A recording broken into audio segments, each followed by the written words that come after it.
Hi everybody, this is foXnoMad, and today I want to help you travel smarter by reviewing the Seagate 4TB external hard drive, road tested after 1 and 2 years of continuous use and travel.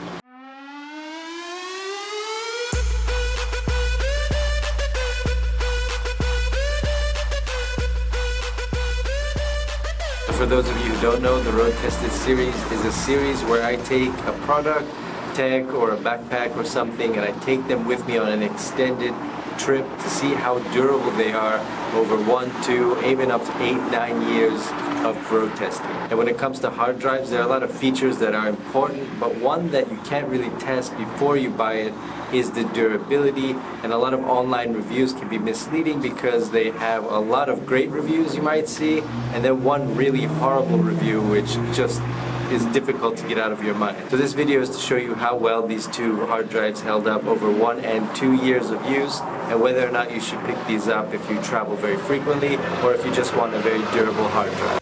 So for starters, why would you want to pick up one of these 4TB hard drives? Well, the thing is, these are the largest capacity that Seagate makes at this size before they get physically very bulky. So if you look at the 5TB hard drive, it's actually a lot thicker and it's a lot more bulky than the 4TB drive. So I think this size is where most people, especially those who travel frequently, this is the size which is kind of a good ideal between physical size and digital capacity. So the full name of this hard drive is the Seagate Backup Plus Portable 4TB. They make a 5TB, 2TB, and a 1TB version as well. But like I mentioned, this 4TB is a good blend between physical size and digital storage. And speaking of storage, this hard drive has a 120 megabyte per second max speed, connects over USB 3, and is shock resistant, although I don't really know what that means, in the sense that I don't see any kind of extra padding or anything that would indicate that this hard drive can be dropped or is designed to be more resilient to anything other than maybe a bump when it's in your backpack or something along those lines.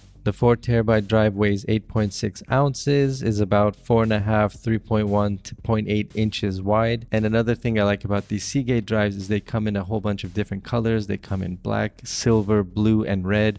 Although for some reason the red one is more expensive in price, so the price varies by the color. But the nice thing about having colors is if you use multiple hard drives on a regular basis, or if you use multiple hard drives to store different kinds of stuff, like one for videos and one for, let's say, voiceovers, or one for pictures or whatever, it's really easy to tell these hard drives apart because the color is obviously different. Just keep in mind that the price does vary between the colors, so if you're really stuck on the blue one, you might want to wait and see if that one goes on sale, or if you really need a hard drive right away and you want to get the cheapest possible price, the black one is almost always the one that's the least cost. That one and the silver one tend to be the cheaper ones. You tend to pay a little bit extra for blue and red. And I wasn't able to find any kind of cycle rating for this particular hard drive that's publicly available. I've seen anything from 100,000 to 600,000 download times. What that basically means is every hard drive is rated by the manufacturer for the total number of cycles that the disk can take over its lifetime. So they basically tested it to a certain number of cycles and have guaranteed that under normal working circumstances, this hard drive will use X amount of cycles, so it will go X amount of spins before we can't guarantee that it will last much longer than that. I've seen several different estimates, but in the case of my hard drives, the one that has been used for 1 year has been powered on for 1903 hours, which is a total of 2 months, 19 days, and 7 hours. It's had 206 total power cycles, and has a health rating of good based on the performance report of this software, which I'll link to in the description below. It's a good way to keep track of how healthy your hard drives are. So if I go to the hard drive that I've been using for around 2 years now, you can see that it's had a power on time of 8,900 hours, which is about 12 full months, 11 days, and 5 hours, 757 full power cycles. So this thing has been on for nearly a year continuously over its lifespan, and it's done pretty well. So you can see it's come up with one warning over its lifespan, and that's the load cycle count. So essentially what that's saying is basically this hard drive is coming very close to the end of its life cycle based on the total number of life cycles this hard drive is rated for. Again, it's only a warning. It's not come up with any actual errors that it's found. So if you take a look at some of these other disk speed tests, basically what this is showing you is the quality of the videos that you would be able to run off of these hard drives. So essentially whether or not you could watch a 4K video at 60 frames per second or a 2K video at 30 frames per second, this software basically breaks all of that down for you. Again, if you're editing and you use proxy files or you just linked these files, then you should be okay on a relatively modern laptop. But if you want to actually watch 4K videos from these hard drives, it's going to be a little bit slow to load those videos, and you might notice some lagging depending on what else is running on your laptop. And when you purchase these hard drives, really it's used for storage and not so much about media playing or media accessibility.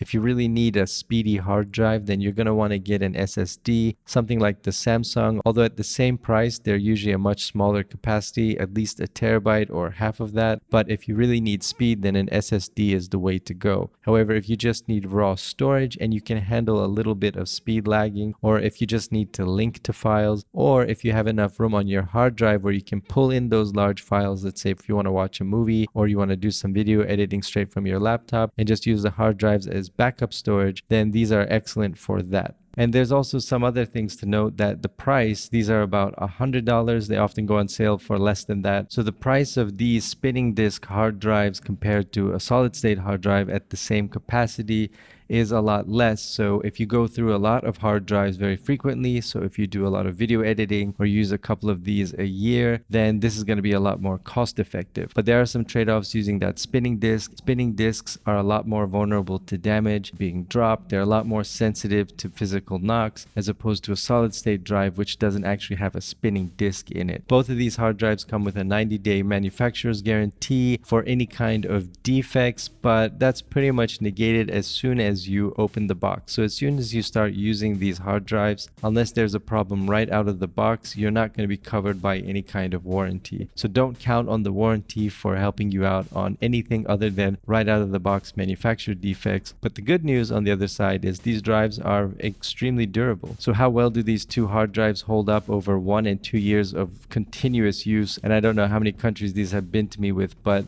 I have used these extensively and the results are pretty good. So these are not the fastest drives. So if you take a look at these and compare these to a solid state drive, they're a lot slower. But for video editing, if you use a lot of proxy files or if you just link to those files instead of pulling them directly off the drive onto your hard drive, it should be good enough if you've got a fast enough laptop to keep up with all of those file exchanges. So in that case, they're pretty good. I haven't really noticed any degradation of the speed of these. The older drive that I have has slowed down just a little bit, but I think that's because it's reaching its capacity in terms of it's being filled up. It's almost at capacity. I'm going to have to get another one. But in terms of the overall usability, it's been very good. I've had no issues with either of these drives, and I've not kept them in a case or I've not given them any kind of special treatment. These are pretty much thrown in and out of my backpack pretty much every day, and they've been on flights, they've been on trains, you pretty much, you name it, and these have been on it. So in terms of these drives, should you pick one of these up? At the moment, I would say yes. I'd say if you look at all those Amazon reviews, of course, there are going to be some bad hard drives out of any batch, but my experience with both of these drives has been very good. So I didn't buy these drives at the same time. I actually bought them from 2 separate stores in 2 separate countries, and they've held up very well. Although I have posted a couple of Samsung deals on solid state drives at about 1 terabyte, and they're starting to get down in price. They're starting to hit that $100 range. So if you need a drive that's a little bit smaller, let's say around a terabyte, you need something that's faster to access, you want something that you only use on the go, then those solid state Samsung drives are a good option when they go on sale. I'll leave a link to both of those in the description below. You can check out if there are any sales at the moment. But when it comes to long-term storage, if you go through a lot of hard drives, then I would recommend these Seagate hard drives. They've done a fantastic job for me. So I would give these a real big thumbs up in terms of road testing. Now I'll keep using these hard drives, and I've got another couple coming on the way as well. So I'm going to update this road tested in a few more years to see how long these hard drives will go. Using a program like Drive Health, I'll link to that in the description below, can be a good way to see how well your hard drive is doing,